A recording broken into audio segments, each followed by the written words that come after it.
Hey, what's going on YouTube? It's GeneralTarheel, your coach at Charizards, bringing you the APA Season 3 Week 4 battle versus Coach Mewtwo Fan Nate and the York Noibats. Now, coming into Week 4, we did pick up a win last week against Coach 6-Foot Hacks or Leo and the Durham Druddigons, so make sure to check that out if you haven't yet. It was a very solid game. Now, as we are coming into Week 4, we will be taking on Nate, who is quite the homie. If you don't know him, he was in P4G and leaks like that. He's a very solid dude.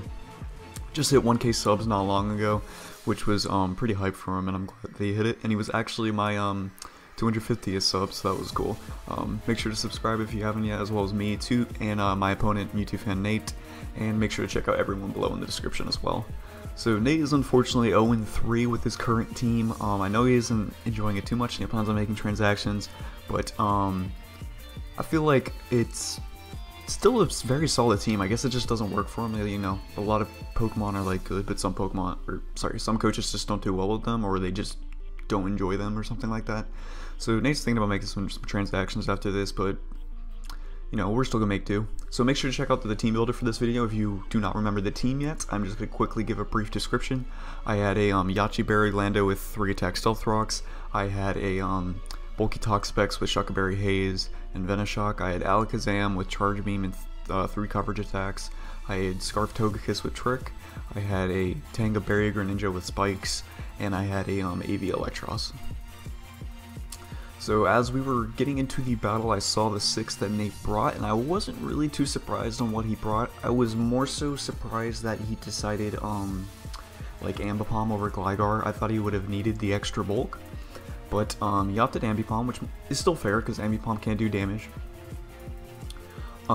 He has the Mega Ult, which I'd be a little bit scary if his Bulky D-Dance. And Fernape, once again, I'm expecting Setup or Scarf, nothing really much else. Suicune, probably Bulky Calm Mind with the extra sensory coverage if needed. It's probably Specs Helios, can probably just Life Orb Haunch Guard to do as much damage as possible.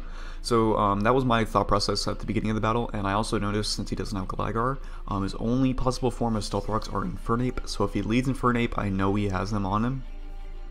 But either way, I want to lead Lando T and just get on my Stealth Rocks, because it seemed very free versus his team, because I really wasn't thinking Haunch Guard or the Mega Ult was going to be carrying Defog this game, based off of his team. So as we start off the battle, I did just decide to lead with my Lando T. It seemed like the best option, because it was free Stealth Rocks in my opinion. The only way it wasn't free is if he was Hydro Vortex Helios, because otherwise I live any hit from his team. Specs HP Ice, of course I live, HP Ice Infernape, Ice Beam Suicune, anything from Mega Ult, anything from Haunch Guard, I live all of it. So the only thing would be Hydro Vortex on the Helios. By the way, that's what the SPDF was for my team build. If you remember, I wasn't sure what it was. It was to live a Spec Surf for Lando at full from Helios. As he goes for the Stealth Rock turn 1 like I predicted, I just go ahead and go for mine. Right here I'm going to U-turn out. I really don't expect him to stay in, and I'd rather not Suicune just come in for free right here, even though it would be taking Earthquake damage. But he also go for Stealth Rock again as I go for U-turn. Right here it might be showing me that he's Scarf, or he's just trying to be a very straightforward and bluffing it. I'm not quite sure yet. But either way, this U-turn is still the best play, because now I can just go into my Alakazam.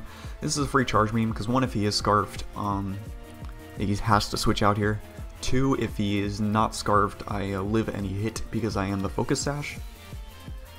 So as he goes on the Hotchko here, I am just going to click Charge Beam right here, as we do a very solid like 65 to 70%, somewhere in that range to this Honchkrow. That's a lot of damage. And right here I was expecting either Pursuit or Sucker Punch game, but chose neither. He actually didn't have either, he said. And we just kill it with Charge Beam. We get a +2 special attack now, so Alakazam's picking up a kill. Like, Ambipom's gonna come in here to fake us out, but afterwards, Alakazam's clicking Psychic and something is dying. So I'm perfectly fine with this. And Honchkrow being gone is amazing, because that thing absolutely destroyed my team. As he goes for the fake out, we'll flinch. It's perfectly fine. No real reason there. I was gonna live it no matter what. As we show, he's not Life Orb. He's probably Silk Scarf, so I have to be ready for that. He decides to go into Helios, which is amazing. This thing absolutely destroyed my team if he was like Specs or Normalium Z in order to blow back Electros. Like, that was going to be an absolute threat. So the fact we get to see that go down is amazing. So he will just go right back into Ambipom. Alakazam picked up 2 kills. That's all I needed to do. So I'm just going to switch out here so I don't really let it go down. Because Lando T is the perfect switch in. Because I eat a Fake Out plus Ice Punch thanks to my Yache Berry. I absolutely eat it. And as we go for the Intimidate, he does just opt to go for the Fake Out like we predicted. And right here, I have no reason not to click Earthquake. If he has the Ice Punch, he's going to go for it right now, and he thinks he's going to knock out my Lando. And as he does, and the Yache Berry pops, and we're just going to be able to go for the EQ. And we will take out this Ambipom, which was very easy. So even though the point of this game was kind of getting all my hazards up and whatnot, right now it's just the offense was so much in my favor, I just wanted to keep it going. There was no reason to slow down to get up hazards when I knew I felt like I could easily deal with it at this point. Now, as he goes into Suicune here, I am just going to U-turn out. There's no way he's a really speedy Suicune. Even then, my Lando has plenty of speed, so I really doubt he'd pass it. I don't think I corrupt max speed Suicune, that'd be weird. I go for U-turn here on the Suicune. I'm 1,000,000% going into Greninja, because I know we can have extra sensory for my Toxapex.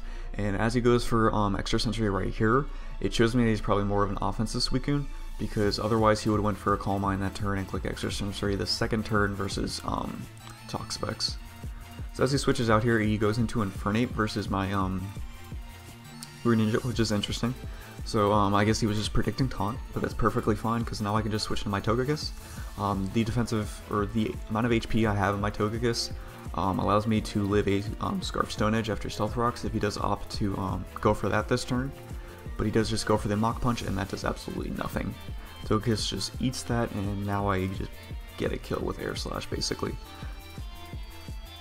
Because I would have 2-shot the Mega Ult on switching after Stealth Rocks, and Infernape dies. Suicune could probably eat it, but I'm not afraid to stay in and flinch down that Suicune, so. So as he goes into the M.Altaria here, I'm just going to stay in and click Air Slash, see if I get a Serene Grace flinch, and just get to scout how much bulk he has. If he's not that bulky, this is a 2-hit KO, so if I do get the flinch, then he will just be knocked out in 2 hits right here. If he is slightly bulky, then we'll take around, it will take 3 to pick up the kill here. As I go for it, it does show to be a little bit more bulky, or I just got a really low roll on like some HP investment. As I go for it again, we do not pick up the kill, but we pick up both flinches. A little bit unfortunate for Nate, but I would have been able to deal with this M.Altaria pretty easily with my Toxapex and whatnot in the back. So, depending on the set, I don't actually know what he was. He didn't tell me afterwards, but I was assuming he was just trying to go for a D-Dance and whatnot. So as he goes into Suicune here, I am just going to go right back into my Greninja. And I do get to scout the actual damage output on this Suicune and see if it is the offensive like I believed it was.